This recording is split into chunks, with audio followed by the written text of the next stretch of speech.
বুঝতে পারছেন যে কোন লেভেলে আমাদের গার্মেন্টসের ব্যবসাটা পৌঁছে গিয়েছিল।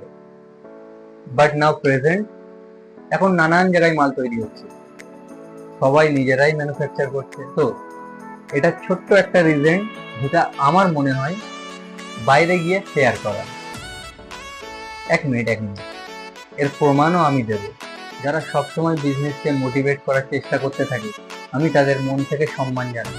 এবং যারা বিজনেসকে মোটিভেট করার জন্য এবং বিজনেসকে আগে বাড়াবার জন্য এই শেয়ারগুলো করছে এবং এই শেয়ারে পার্টিসিপেট করছে, তাদের আমি মন থেকে সাপোর্ট করি। আমার বলার উদ্দেশ্য হচ্ছে, আপনারা বাইরে যেখানে যেখানে গিয়ে শেয়ার করছেন, আপনারা তাদের মোটিভেট করছেন এবং তাদের একটি সুযোগও করে দিচ্ছেন। আপনারা বুঝতেই পারছেন না। এবং আপনাদেরও রেপুটেশনের একটা ব্যাপার আছে। দেখুন, শেয়ার হোক বছরে 5টা, 5টার জায়গায় 10টা, 10টার জায়গায় 20টা শেয়ার করুন। বাট যতই শেয়ার করুন, গার্ডেন ডিশের মধ্যেই করুন।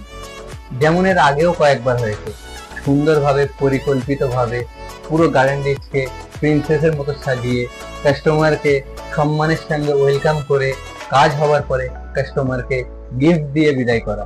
একবার চিন্তা করুন, আপনারা দিন রাত এক করে দিচ্ছেন, আপনারা মেহনত করছেন, আপনারা পয়সা লাগাচ্ছেন, আপনারা দিমাগ লাগাচ্ছেন, এরপরে গিয়ে আপনারা মাল রেডি করছেন, করেও কি হচ্ছে, আপনাদের বিক্রি করার জন্য আপনারা কোটি কোটি টাকা দিয়ে শোরুম নিয়ে বসে আছেন।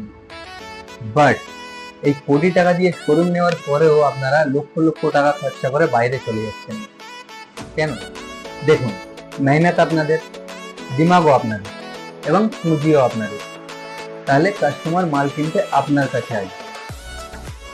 আমাদের মেন উদ্দেশ্য হচ্ছে বিজনেসকে রিপ্রেজেন্ট করা। আশা করি এটা নিয়ে আপনারা একটু চিন্তা ভাবনা করবেন এবং যেসব সংগঠনগুলো ফেয়ারগুলো করাচ্ছে তাদের বিশেষ করে বলুন যে ফেয়ারগুলো আমাদের গার্ডেন ডিশেই হবে। আমাদের এত কোটি কোটি টাকা শোরুম এখানে আছে, তোমরা ফেয়ারগুলো এখানে করো।